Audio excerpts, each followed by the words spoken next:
तो गाइस कैसे हैं आप सब लोग 100,000 रीइंकार्नेशंस के एपिसोड 5 के साथ हाजिर हूं। तो लास्ट एपिसोड के एंड पे हमने देखा था फाइनली हमारा लिनजुई वैंगजियान पवेलियन की मास्टर सुजेन से मिलने के लिए के मेन हॉल में पहुंच जाता है, जहां पर वो अपनी चेयर के ऊपर बैठी होती है और हमारा लिनजुई उसके सामने खड़ा होता है। तो सुजेन हमारे लिनजुई से कहती है, तुमने वो टेक्निक जो कि एल्डर जैंग को बताकर यहाँ पर भेजा था वो एक बहुत ही स्पेशल टेक्निक है, उसको return to an great dream technique कहा जाता है। एक ऐसी स्पेशल टेक्निक है जिस टेक्निक को जनरेशन टू जनरेशन हमारे वैंगजियान पवेलियन में सिर्फ और सिर्फ एल्डर्स को ही बताया जाता है, फिर सिर्फ और सिर्फ मास्टर को बताया जाता है। अब मुझे ये बताओ कि तुम्हें हमारे सेक्टर की टेक्निक के बारे में कैसे पता चला? तुम्हें इस टेक्निक के बारे में नहीं पता होना चाहिए था। लिनजुई से कहता है, तुम तो यहाँ पर सिर्फ और सिर्फ इस टेक्निक के बारे में बात कर रही हो, मुझे सिर्फ इस टेक्निक के बारे में नहीं पता। मुझे तो तुम्हारी इस ग्रेट टेक्निक के फ्लॉज के बारे में पता है कि इसके अंदर कहाँ कहाँ पर फ्लॉज हैं। तो सुजेन उसकी बात सुनने के बाद थोड़ा गुस्सा होती है और उसे कहती है, ये वाली टेक्निक्स पिछले 3000 साल से हमारे एंसेस्टर्स हमें आगे पास डाउन करते आ रहे हैं और तुम्हें लगता है कि इसके अंदर कहीं ना कहीं पर फ्लॉज रह गए हैं। ऐसा कैसे हो सकता है? अगर इसके अंदर फ्लॉज होते तो पिछले 3000 साल में कोई ना कोई एल्डर इसको पहचान लेता। तुम्हें इस बारे में कैसे पता चला? मुझे ये बताओ कि तुम्हारी इंटेंशंस क्या है, तुम यहाँ पर किस मकसद से आए हो? साथ ही वो अपने पास से अपनी पावर्स को रिलीज करती है और कुछ स्नेक टाइप के मॉन्स्टर्स के साथ उसके ऊपर अटैक करने के लिए उनको आगे की तरफ भेजती है। सुजेन उसे कहती है, अगर तुम मुझे यहाँ पर ये नहीं बताता कि तुम यहाँ पर किस मकसद से आए हो तो फिर मैं तुम्हारे साथ बिल्कुल भी पोलाइटली बात नहीं करूंगी। जो ये अपने हाथ को ऊपर की तरफ उठाता है, एनर्जी को रिलीज करता है, सामने की तरफ हाथ से एक स्लैश लगाता है, उसके जितने भी स्नेक्स होते हैं वो सारे के सारे वहाँ पर डिस्ट्रॉय हो जाते हैं। हमारा लिनजुई से कहता है, मैं यहाँ पर तुम्हें यही मशवरा दूंगा कि मेरे साथ बहुत ही प्यार से पेश आना। मुझे ये भी पता है कि लास्ट नाइट तुम इसी टेक्निक को मास्टर करने की कोशिश कर रही थी, जिसकी वजह से तुम्हारी बॉडी के अंदर काफी सारे इंटरनल इंजरीज हैं। तुम यहाँ पर अपनी पावर को इस तरह बेतुके इस्तेमाल करती रहोगी, तुम्हारी बॉडी के अंदर इंटरनल इंजरीज जो है वो और भी ज्यादा खराब हो जाएंगी। और अगर यहाँ पर मैं तुम्हारी मदद नहीं करता उन सारी इंजरीज को हील करने के लिए, तो मुझे लगता है कि कम से कम 6 महीने तक तो वो इंजरीज बिल्कुल भी ठीक नहीं होने वाली। ये बात सुनते ही सुजेन भी सोच रही होती है, इस लड़की को कैसे पता चला कि लास्ट नाइट में यहाँ पर प्रैक्टिस कर रही थी? लास्ट नाइट प्रैक्टिस करने के बाद ही मुझे बॉडी के अंदर काफी सारी इंजरीज हुई थी। मैं सुप्रीम टेक्निक को मास्टर करने की कोशिश कर रही थी, लेकिन मैं उस टेक्निक को मास्टर नहीं कर पाई। लेकिन एक और बात यह है कि मैं तो उस वक्त अपने फॉरबिडन एरिया में थी, अपने सुप्रीम क्लियर पॉन्ड में, जहाँ पर जाना तीसरे बंदे के लिए बिल्कुल भी वंशित है, जहाँ पर तीसरा बंदा बिल्कुल भी नहीं जा सकता, यानी कि वहाँ पर सिर्फ और सिर्फ मास्टर्स जा सकते हैं। लेकिन इस लड़के को ना सिर्फ इतना पता है कि मैं लास्ट नाइट क्लियर पॉन्ड के अंदर बैठकर इस टेक्निक को मास्टर कर रही थी, बल्कि इसको ये भी पता है कि उसकी वजह से मेरी बॉडी के अंदर इंटरनल इंजरीज है। इस लड़के को इस सब के बारे में कैसे पता हो सकता है? आज ये लड़का है कौन, मुझे समझ नहीं आ रही। लिनजुई से कहता है, मुझे पता है कि तुम इस वक्त क्या सोच रही होगी, लेकिन मुझे नहीं लगता कि तुम्हें ज्यादातर इस बारे में सोचना चाहिए, क्योंकि यहाँ पर इम्पोर्टेंट ये है कि मैं यहाँ पर तुम्हारी मदद करने के लिए आया हूँ। वहाँ से बिल्कुल भी फर्क नहीं पड़ना चाहिए कि मैं कौन हूँ, मैं कहाँ से आया हूँ। इसके साथ ही वो सीढ़ियाँ चढ़ते हुए ऊपर आ जाता है। सीढ़ियाँ चढ़ने के बाद वो ऊपर उसकी चेयर के सामने आकर खड़ा हो जाता है और उसे कहता है, तुम्हें एक बात अपने बारे में बता दूं कि मुझे नीचे खड़े होकर ऊपर देखने की आदत बिल्कुल भी नहीं है। मैं हमेशा लोगों को नीचे झुकाकर देखता हूँ। उसके सामने खड़ा कर नीचे की तरफ उसकी तरफ देख रहा होता है। वो उसे एक और बात कहता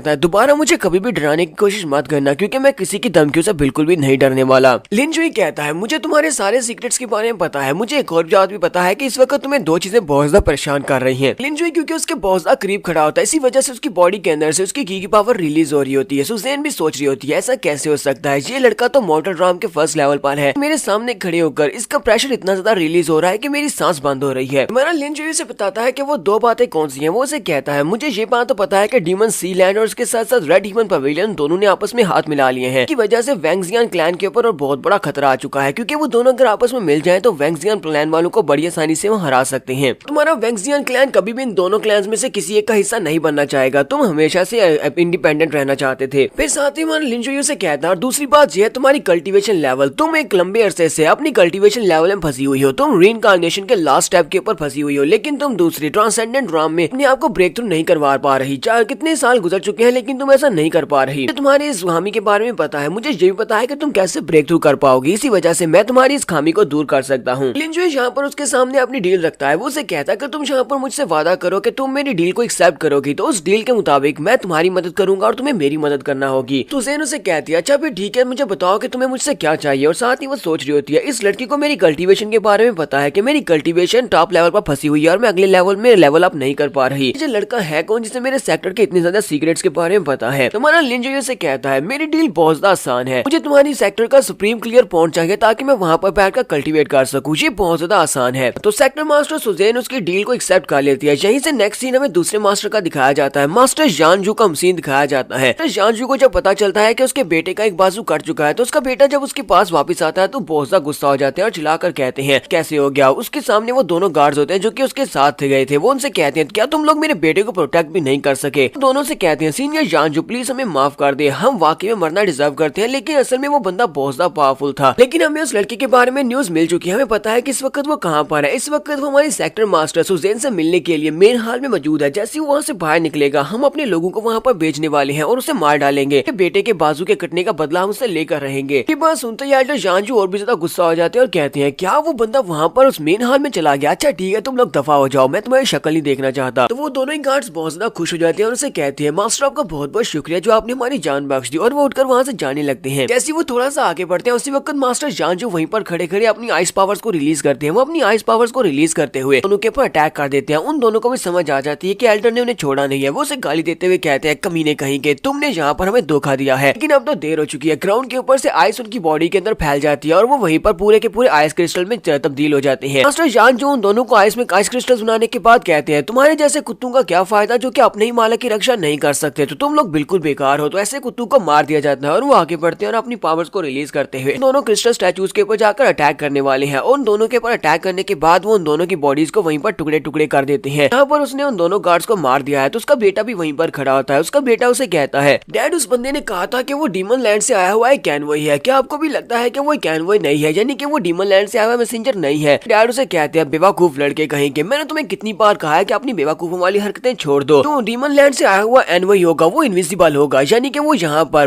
किसी को अपने आप के बारे में बताएगा नहीं कि वो डीमन लैंड से आया हुआ है कैनवॉय है।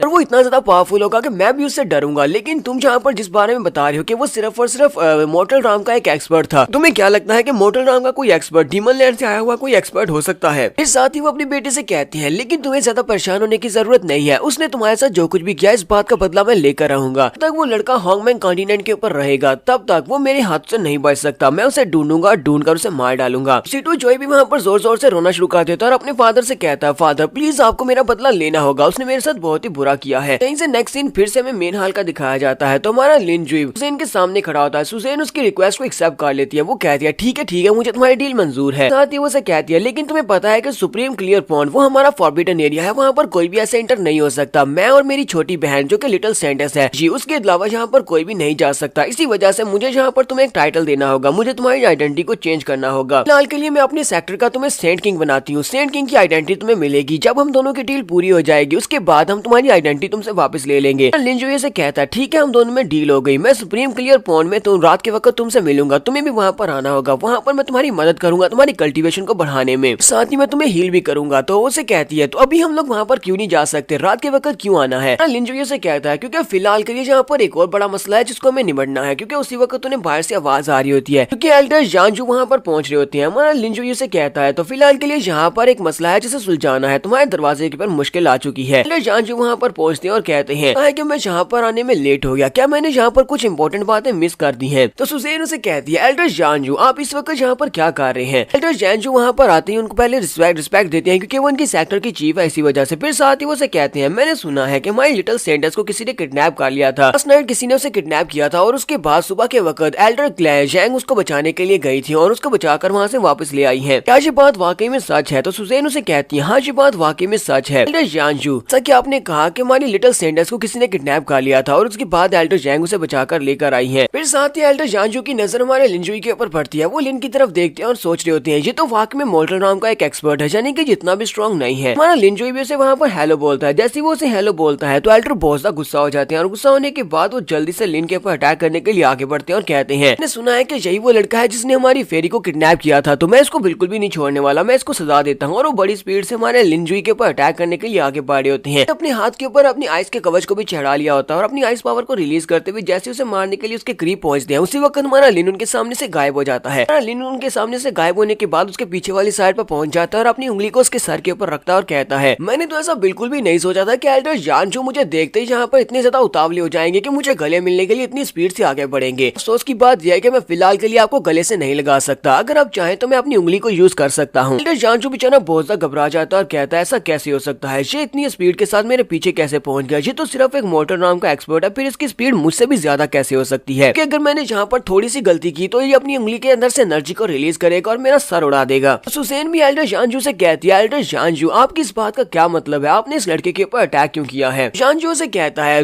आप यहाँ पर मेरी बात को गलत मत समझना, मैं तो सिर्फ और सिर्फ अपनी सेंटर्स के लिए सब कुछ कर रहा हूँ। हमारी सेंटर्स लिटिल फेरी उसका स्टेटस हमारे सेक्टर में बहुत ज्यादा हाई आई है और मैंने सुना है कि इसी लड़के ने उसे किडनैप किया था, इसी वजह से मैं अपने आप को रोक नहीं पाया। अब यहाँ पर इसको खड़े करके इससे बातें कर रही है। मुझे तो लगा था कि आपने अभी तक इसको पकड़कर जेल में डाल दिया होगा ताकि इसको इंटेरोगेट किया जा सके किसने ये सब कुछ क्यों किया है। तो यहाँ पर हम लोग अपनी एपिसोड 5 का एंड करेंगे और नेक्स्ट एपिसोड में देखेंगे जानजू को किस तरह चीफ यहाँ पर शांत करने वाली है। तो एक्सप्लेनेशन अच्छी लगी हो तो कमेंट करके जरूर बताइएगा। चैनल को सब्सक्राइब कर दे, वीडियो को लाइक और शेयर कर दे। शुक्रिया।